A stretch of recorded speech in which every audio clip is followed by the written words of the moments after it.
오늘 주시는 말씀은 창세기 46장 1절부터 7절까지 제가 봉독해 드리겠습니다. 이스라엘이 모든 소유를 이끌고 떠나 브엘세바에 이르러 그의 아버지 이삭의 하나님께 희생 제사를 드리니 그 밤에 하나님이 이상 중에 이스라엘에게 나타나 이르시되 야곱아 야곱아 하시는지라. 야곱이 이르되 내가 여기 있나이다 하매 하나님이 이르시되 나는 하나님이라. 내 아버지의 하나님이니 애굽으로 내려가기를 두려워하지 말라. 내가 거기서 너로 큰 민족을 이루게 하리라. 내가 너와 함께 애굽으로 내려가겠고 반드시 너를 인도하여 다시 올라올 것이며 요셉이 그의 손으로 내 눈을 감기리라 하셨더라. 야곱이 브엘사바에서 떠날새 이스라엘의 아들들이 바로가 그를 태우려고 보낸 수레에 자기들의 아버지 야곱과 자기들의 처자들을 태우고 그들의 가축과 가나안 땅에서 얻은 재물을 이끌었으며 야곱과 그의 자손들이 다 함께 애굽으로 갔더라. 이와 같이 야곱이 그 아들들과 손자들과 딸들과 손녀들 곧 그의 모든 자손을 데리고 애굽으로 갔더라. 아멘. 전에도 제가 한번 얘기했는데 어떤 목사님이 그 인사하는 것에 대한 이야기를 하는 것을 제가 듣고 굉장히 깊은 감동을 받았던 적이 있습니다. 1980년대 초반에 시골에서 목회하면서 그분은 인사를 받는 쪽에서 저분이 인사했어 이렇게 느껴야 인사라는 거예요. 그래서 자전거를 타고 가다가 동네 어르신을 만나면 자전거 세워서 받침대 딱 세워놓고 안녕하세요 하고 인사를 한다는 거예요.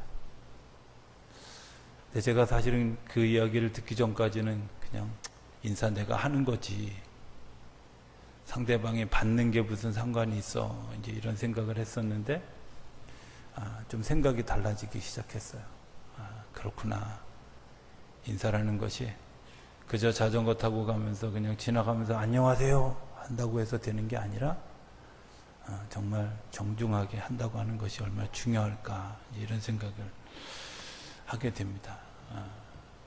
오늘 성경에 나오는 이야기는 이민 가는 사람들 이야기가 나옵니다. 우리가 이제 단순하게 생각하지만 사실은 유대 땅에서 애굽이라고 하는 나라로 이민을 가는 겁니다. 이민 갈 때 마음이 어떨까 이제 이런 생각을 해보게 됐습니다. 선교사 파송 예배를 여러 번 가보는데 특별히 마음에 와 닿는 시간들이 있습니다. 지금 탄자니아에 나가 있는 우리 교회에서 같이 기도하고 후원하는 김영백 선교사님이 필리핀에 계시다가 탄자니아로 가게 될 때 그 모임을 강릉중앙교회에서 한 적이 있습니다. 가슴이 아프죠. 사랑하는 사람이기도 하고 또 정말 그 척박한 땅에 가서 선교해야 된다고 하는 것 때문에 가슴 아파서 함께 같이 울었던 그런 기억이 있습니다. 오늘 성경에 나오는 이야기도 이제 이 야곱의 가족들이 자기 본향을 떠나서 애굽이라고 하는 땅으로 이민을 가는 그 이민을 갈 때 뭘 해줄 수 있을까? 뭘 해줄 수 있을까? 하나님은 그 이민 가는 야곱의 가족들을 위해서 무엇을 해주셨을까 하는 겁니다. 그를 위해서 예배의 자리로 초대해 주셨다. 저는 이런 생각을 합니다. 예배는 이민 간 사람들, 그 이민 가서 살아가는 사람들을 위한 그런 그 예배. 어쩌면 하나님이 우리를 이 땅에 보내실 때에 하늘에서 그런 파송 예배를 드려주지 않으셨을까? 그러면서 오늘 본문의 이야기처럼 내가 이미 준비한 일이고 내가 너와 함께 할 것이고 내가 다시 이 땅으로 돌아오게 될 것이다. 이렇게 이야기해 주지 않으셨을까? 사실은 떠나는 사람에게 있어서 가장 두려운 것이 뭘까요? 그것은 미지의 세계에 대한 두려움도 있지만 내가 다시 돌아올 수 있을까 하는 것에 대한 두려움도 있고, 정말 이 땅이 너무 좋은데 이 땅을 포기해야 되는 그런 마음도 있을 거라고 생각이 되어집니다.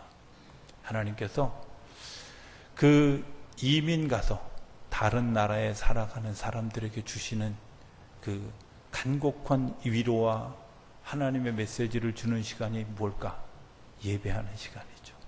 기도하는 시간이고 하나님을 찬양하는 시간입니다. 저는 기독교에 있어서 굉장히 중요한 것 하나가 뭐라고 생각하냐면 예배라는 겁니다. 예배.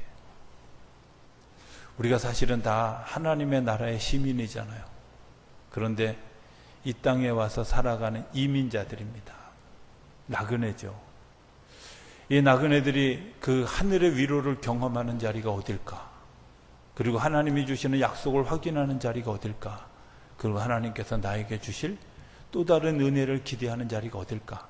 예배의 자리입니다. 저는 그 예배의 자리가 복되다 이렇게 생각이 되어집니다. 그런데 언제부터인지 모르지만 예배를 드릴 때 마음이 무거워요. 설교를 해야 된다는 부담 때문일까? 저는 이런 생각도 하지만, 저는 그렇다 치더라도 성도님들의 표정을 보면 좀 이게 그런 축제가 아니라, 그런 위로가 아니라 뭔가 좀 다른 부담이 있는 것은 아닐까? 왜냐하면 지금들도 표정을 보니까 굉장히 막 이렇게 엄숙하잖아요, 그죠? 예, 사실은 즐기는 시간이고 행복한 시간인데 우리가 잘, 하나님이 이 예배에서 우리에게 가르쳐 주시는 것이 뭘까? 사랑함입니다. 사랑함. 그죠? 이 주간에 그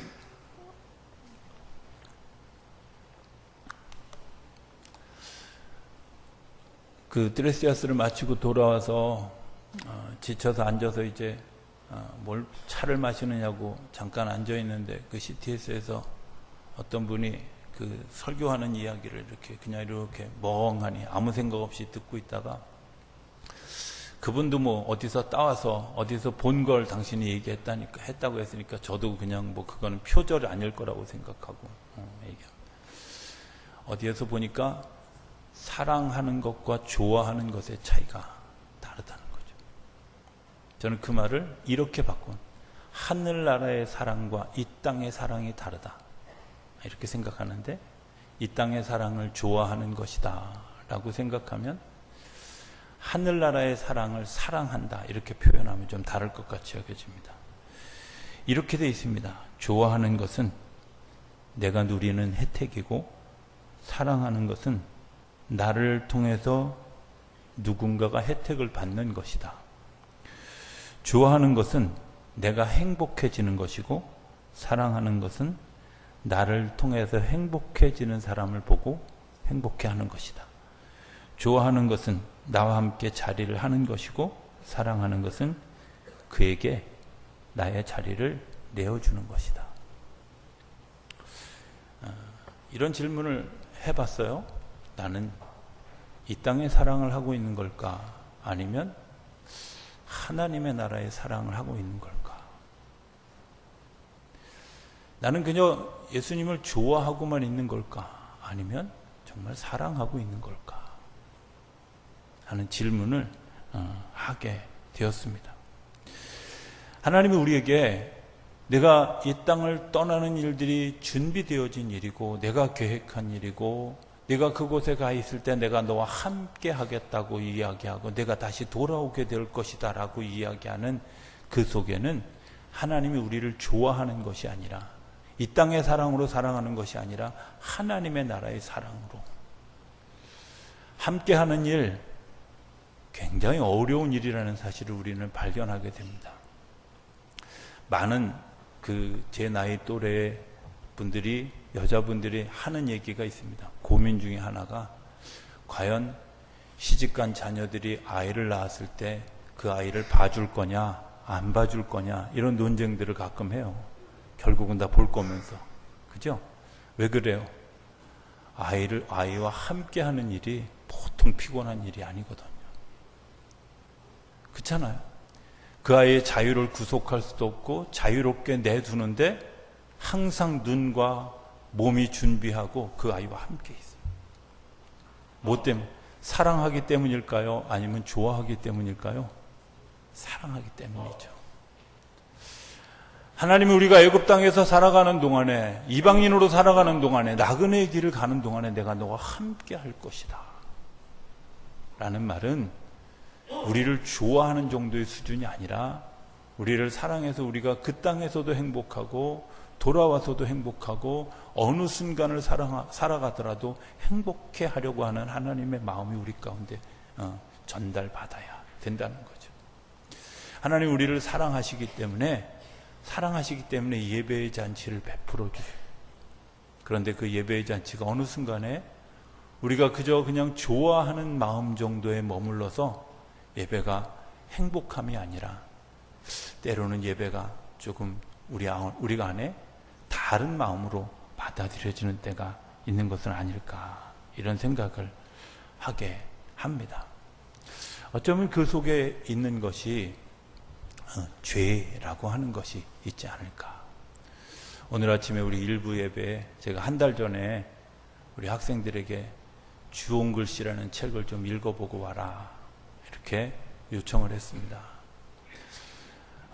성경도 그런데요, 성경을 모르는 사람은 없는데 성경을 읽어본 사람은 별로 없어요. 주홍글씨라는 의미를 아는데 정작 또 읽어본 사람도 별로 없다는 것을 제가 어느 날 어떤 분의 글 가운데서 보고 한번 좀 우리 아이들에게 읽혀봤으면 좋겠다 이런 생각이 들어요. 제가 한 달 전에 이야기하고 오늘 그 아침에 그 설교를 했어요. 제가 아침에 설교하기 전에 물었죠. 읽어본 사람? 역시 없습니다. 네. 뭐 긴장하지 마세요. 여러분들에게는 안 물어볼 테니까 긴장 안 하셔도 괜찮습니다. 저는 그 주홍글씨라는 책을 읽으면서 굉장히 중요한 몇 가지를 발견하게 합니다. 그 주홍글씨의 저자는 우리가 예전에 아마 저랑 비슷한 시대에 학교를 다니셨던 분들은 교과서에 있던 큰바위 얼굴이라고 하는 소설을 지으신 호손이라고 하는 분이 쓴 글입니다. 그 이야기는 간음한 한 여인이 어덜터리라고 하는 그 간음했습니다 라는 것을 상징하는 A라는 표시를 이제 몸에 지니게 되는 과정에서부터 그 이야기가 시작합니다. 물론 그 A는 어덜터리라고 하는 나는 죄인입니다, 나는 간음한 사람입니다 라는 의미입니다.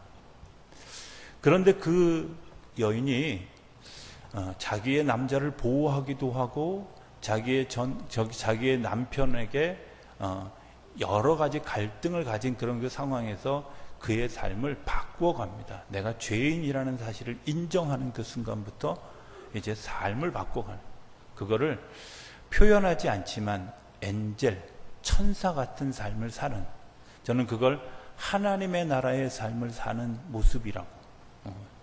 그가 바느질을 참 잘하는데 이 바느질을 잘하는 것을 가지고 주변에 있는 사람들에게 옷을 해 입히기도 하고 그 사람들에게 선행을 베푸고, 여전히 그들은 냉담합니다. 저 여자는 죄인이야, 저 여자는 간음한 여자야 이렇게 이야기하는데 그럼에도 불구하고 끊임없이 그 일들을 감당합니다. 감당하는 그 일들을 저는 에이블이라고 표현합니다. 행동하는, 가능하게 하는 그런 일들이죠. 이 가능하게 하는 일들을 통해서 또 다른 두 죄인을 만납니다.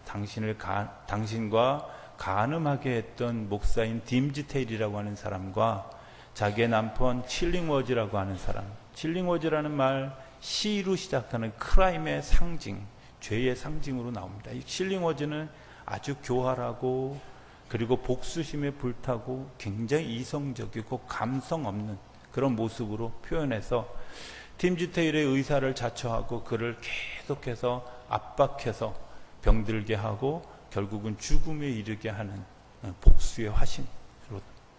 딤지테일은 자기가 유능한 목사인 것, 그러나 사실은 자기의 죄가 숨겨져 있는 사실을 자기가 고백하지 못하는 위선자의 모습으로.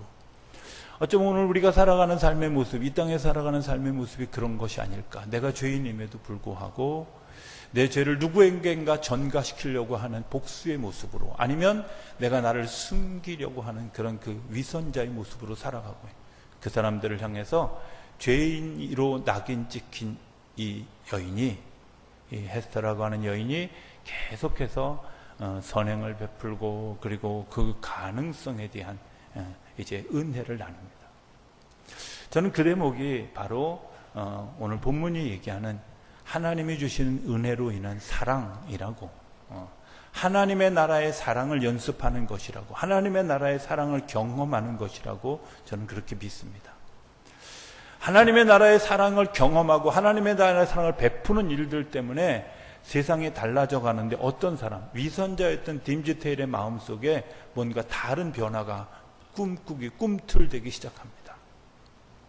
그리고 그 딤지 테일이 이제 다시 돌아오는 과정들을 경험하게 되고, 그 여인과 더불어서 멀리 도망갈, 그의 삶을 존중하고 그의 삶을 따르는 그런 마음, 그걸 저는 굳이 붙이자면 어택이라고 하는 표현을 붙이는데, 이 어택이라는 말은 쉽게 얘기하면 여기서 복사해서 이쪽에 붙여넣기 하는 겁니다. 옮겨가는 거죠.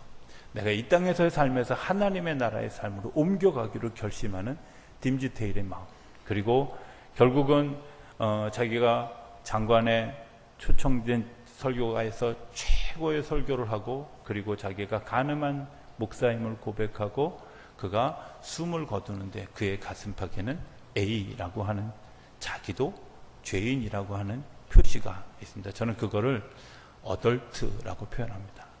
진정한 어른이 된 거죠. 어덜트리에서 어덜트가 되는 과정을 저는 이 주홍글 씨가 쓰고 있다고 생각합니다. 어쩌면 믿는 믿음의 삶이 다 그런 거 아니겠습니까? 우리가 죄인이지만 죄인된 우리가 성숙한 자녀로서, 내가 구원받기를 포기했던 사람이 구원받는 삶의 자리로 서는 것까지. 그런데 그 삶의 자리에는 이겨가야 될 여러 것들이 있는데, 그것을 하늘나라의 습관으로 이겨가는 거죠.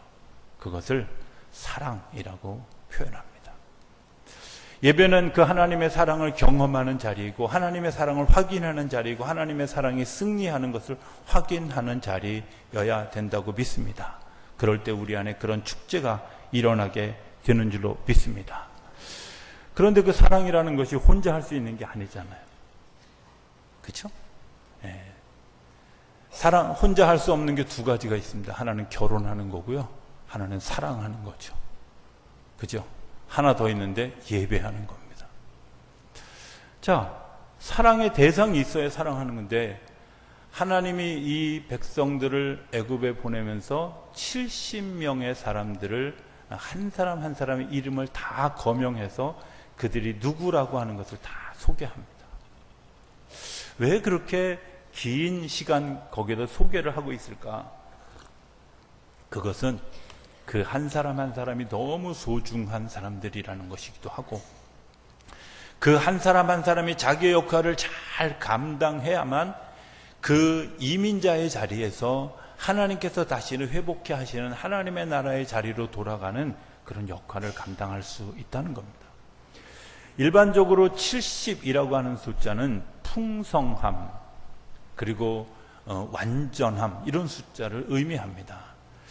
굳이 70명을 맞추기 위해서 하나님이 어떤 노력을 하셨을까? 어쩌면 이렇게 마치 우리가 그 쌀의 무게를 달기 위해서, 혹은 음식의 무게를 달기 위해서 남으면 조금 덜어내고 모자르면 더 채워넣는 이런 것처럼 사람의 숫자를 채울 수는 없습니다. 그런데 분명한 것은 그 70이라고 하는 숫자를 이미 하나님이 조정해 주셨고, 그 70인을 파송하게 되어졌다는 겁니다. 하나님이 이 땅에서 살아가면서, 하나님의 나라에 살아가면서 우리가 가졌던 그 풍성함을 이민자의 자리에서도, 나그네의 자리에서도 하나님께서 주시는 풍성함으로 살아갈 수 있는 길은 뭐냐? 공동체가 같이 가는 겁니다. 더불어서 같이 가는 겁니다. 혼자가 아니라 더불어서 같이 가는 겁니다. 사랑해야 되는 이유가 뭐냐? 공동체이기 때문에 그렇습니다. 우리가 만날 때마다, 우리가 예배할 때마다 주님이 주시는 사랑으로 사랑합니다 라고 고백하는 이유는 사랑하기 때문에 우리가 같이 예배하고요, 사랑해야 될 의무가 우리 안에 있고요, 사랑하는 것 때문에 우리 안에 승리가 있기 때문에 우리에게 사랑하라고 주님께서 말씀해 주셨고 그 사랑을 가르치게 하는 거죠.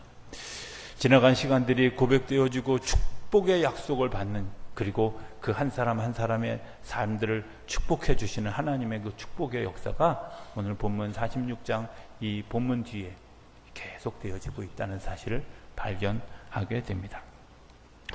세 번째는 이제 그 땅에 들어갔을 때 야곱과 그리고 요셉이 만납니다. 야곱이 이렇게 고백합니다. 뭐라고 고백하냐면 이제 죽어도 좋다.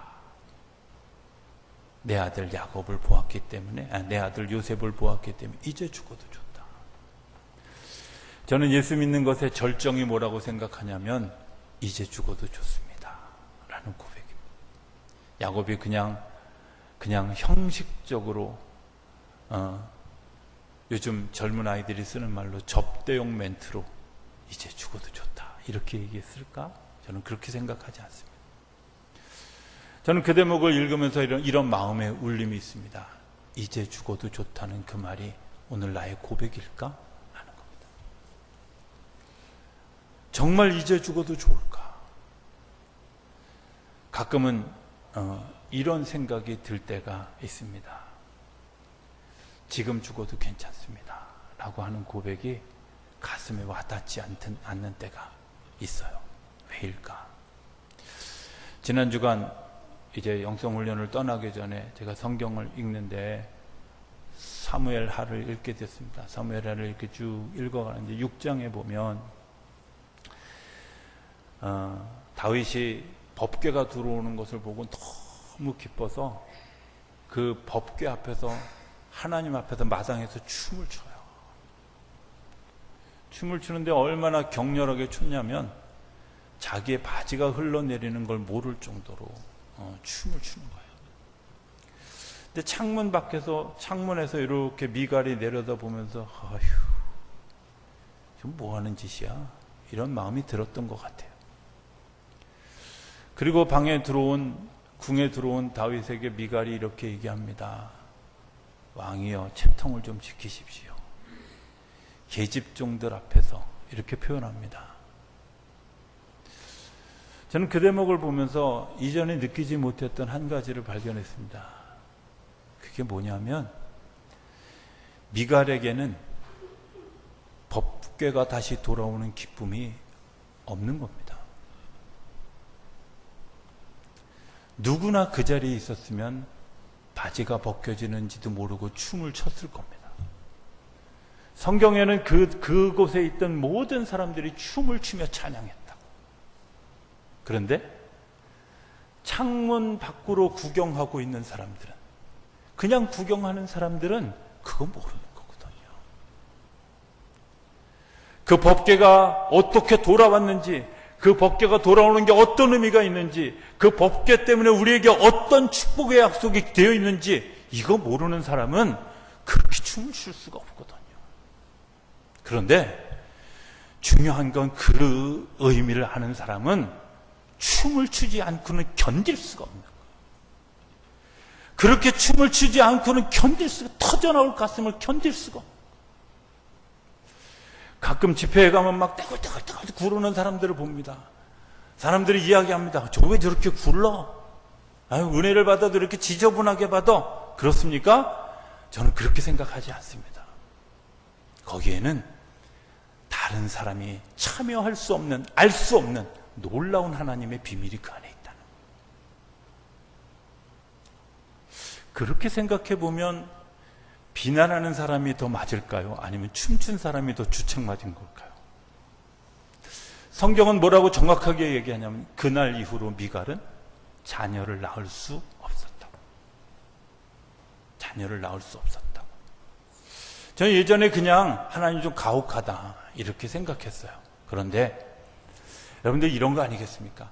하나님의 축제를 경험해 보지 않은 사람, 하나님의 역사를 경험해 보지, 아니 하나님의 은혜, 하나님의 능력을 경험해 보지 않은 사람들이 누리는 기쁨이 없는 그런 자녀는 사실은 이 땅에서 의미가 없는 거죠.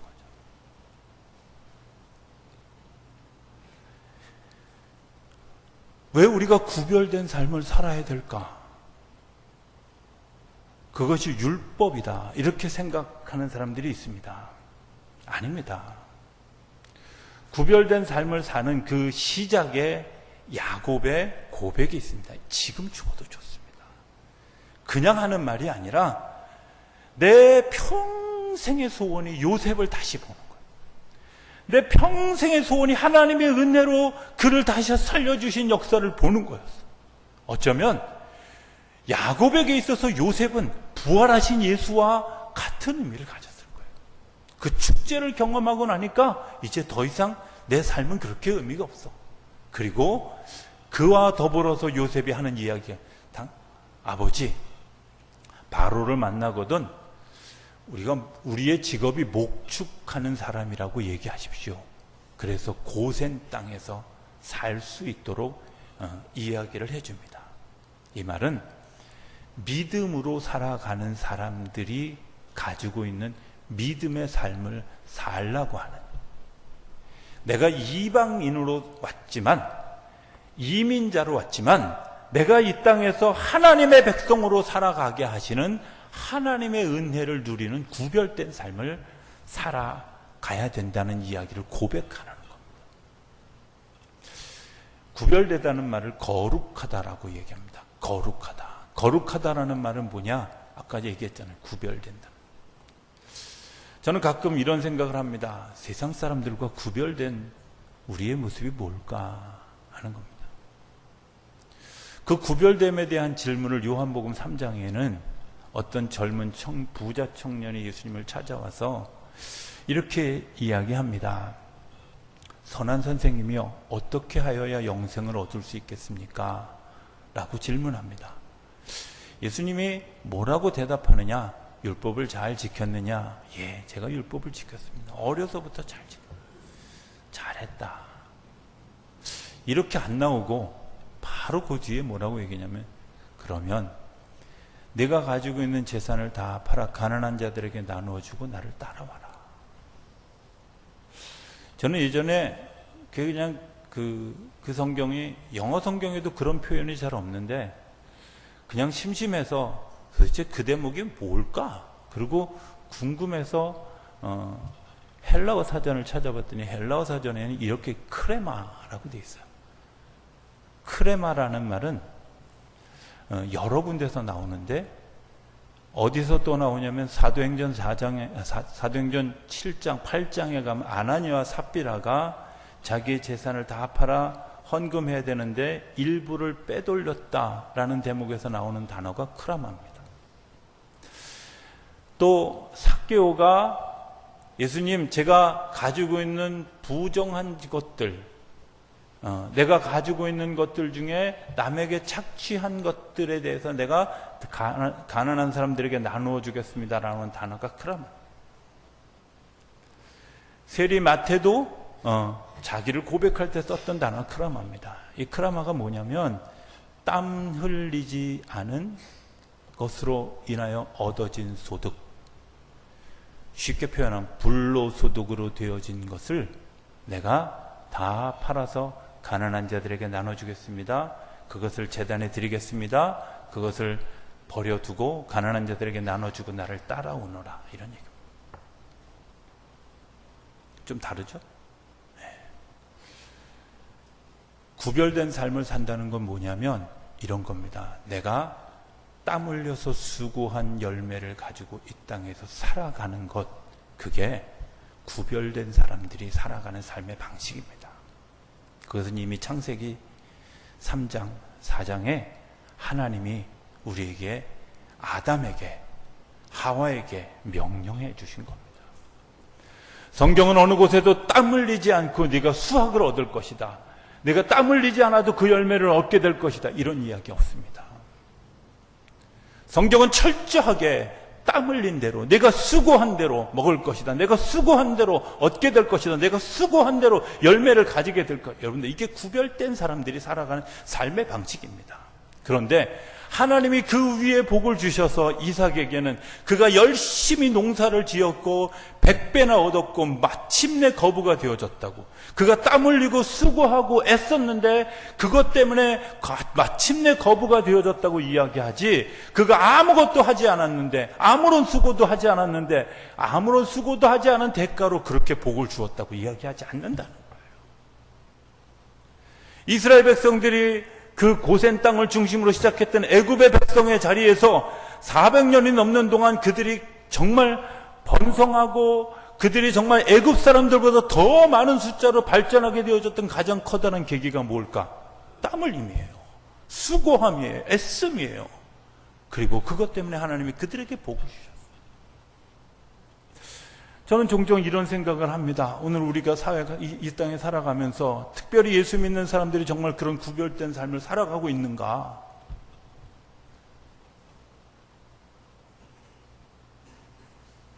이런 질문을 하게 됩니다. 땀 흘리지 않는 소득을 너무나 당연히 여기고, 땀 흘리지 않아도 내가 그 소득을 취할 것을 생각하는 그런 삶의 자리가 얼마나 많이 있는지, 이런 생각들을 하게 되지요. 주님은 우리에게 은사를 주셨습니다. 은사대로 살아가야 되는 이유가 있습니다. 그 은사대로 살아가는 사람들이 내가 기대하지 않았던 하늘의 복을 경험하고 공동체를 같이 유지해가면서 살아가게 됩니다. 저는 지금도 기억되어지는 한 사건이 있습니다. 1996년도에 제가 겪었던 사건입니다. 저희 교회 70이 다 된 어르신들이 새벽 기도만 끝나면 어딘가를 막 열심히 가길래 도대체 저 양반들이 어디 가? 이런 생각을 했었어요. 제가 횡성에서 목회할 때였습니다. 어느 날 제가 새벽 기도 끝나고 마치 기도하지 못하고 회의가 있어서 읍내에 나가다가 그분들이 무언가 차를 타는 것을 보고 그분들의 행선지에 대해서 궁금해서 사람들에게 물었더니, 요즘은 뭐 도로가 좋아져서 횡계까지 1시간도 안 걸리, 한 40분이면 가는데 그 당시에는 도로가 너무 좋지 않아서 아마 1시간 반 정도 가야 횡계를 갈 수 있는 거리입니다. 그 새벽에 5시 반, 5시 40분 이때 그 동두 트기 전에 겨울에 그 횡계에 가는 승합차에 몸을 싣고 횡계까지 가서 감자 캐는 일들을 낮에 하루 종일 하고, 그리고 돌아와서 잔소리 듣기 싫어서였을 것 같아요. 그러나 그들이 가지고 있는 예배의 열정 때문에 씻지도 못하고 그 땀으로 흙으로 뒷범벅이 된 모습을 가지고 교회에 와서 수요일 예배에 와서 예배를 드리는 거 반, 조는 거 반, 때로는 힘들면 입신도 하고 이러면서 예배를 드리는 그들의 모습을 제가 보면서 저는 그때 저분들이 이 명설교를 들으면서 왜 졸아? 이런 생각을 했었어요. 그런데 뒤돌아보니까 그들이 그 자리에서 조는 것이 하나님을 진정으로 예배하는 자리였구나. 더 놀랐던 일들은 어느 날 재정부 장부를 이렇게 들여다보는데 그분이 11조 헌금한 내역들을 제가 보게 됐어요. 그렇게 겨울 내내 일해서 53만 원 받아가지고 53,200원, 47,800원 11조 예물을 드린 그들의 예물의 액수를 보고 제가 너무 가슴이 아팠어요. 그리고 그들을 향해서 이렇게 축복했습니다. 하나님, 이렇게 땀 흘리고 수고한 이들이, 하나님의 백성으로 살아가는 이들이 하늘의 복을 누리고 이 땅에서 장수의 복을 누리기를 축복합니다.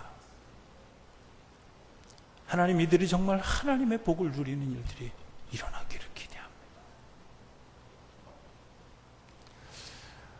얼마 전에 그 교인 중에 한 분 어머님이 돌아가셔서 장례식에 문상을 갖다가 그분들을 우연히 만났습니다. 놀라운 사실 하나를 발견했습니다. 그때 그 일에 참여했던 그 승합차를 타고 먼 곳까지 가서 그렇게 드려졌던 그분들, 많은 연세 드신 분들 중에 그분들은 아직도 살아계시더라고요. 아직도 건강하시더라고요. 그 중에는 이미 80을 넘고 90이 넘으신 분들도 있다. 28년생이면 90 넘었죠? 90이 넘었는데도 여전히 건강하게 하나님이 그때 내 기도를 들으셨구나. 하나님 그 마음을 받으셨구나. 이런 생각을 하게 됩니다. 구별된 사람의 삶의 모습은 땀 흘리고 그 땀 흘림의 복을 누리고 살아가는 사람들입니다. 이 땅에서 수고하고 애쓴 그 열매를 가지고 나누고 다른 사람들을 사랑하고 행복하게 해주고 내 자리를 내어주고 그들을 위해서 복을 빌고 그들을 위해서 기도하는 이 일들, 그들을 섬기는 일들이 하나님의 나라의 삶의 모습입니다. 우리는 모두 이민자인 것을 고백하십니까? 우리의 시민권이 하늘나라에 있다면 어쩌면 우리는 가외로 살아가는 삶의 자리입니다. 이 이민의 자리에서 우리가 무엇을 할 수 있을까?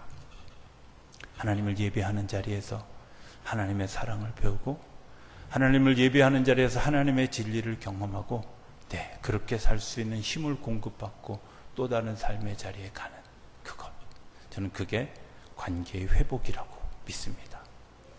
사명자는, 이민자는, 하나님의 사랑으로 살아가는 자들은 매일매일 매 순간 하나님과의 관계가 회복되어질 때 그런 역사의 주인공이 될 줄로 믿습니다. 그리고 그 역사의 주인공이 된 것 때문에 하늘의 기쁨을 누리는 저와 여러분의 삶이 일어나게 되기를 주의 이름으로 축복합니다.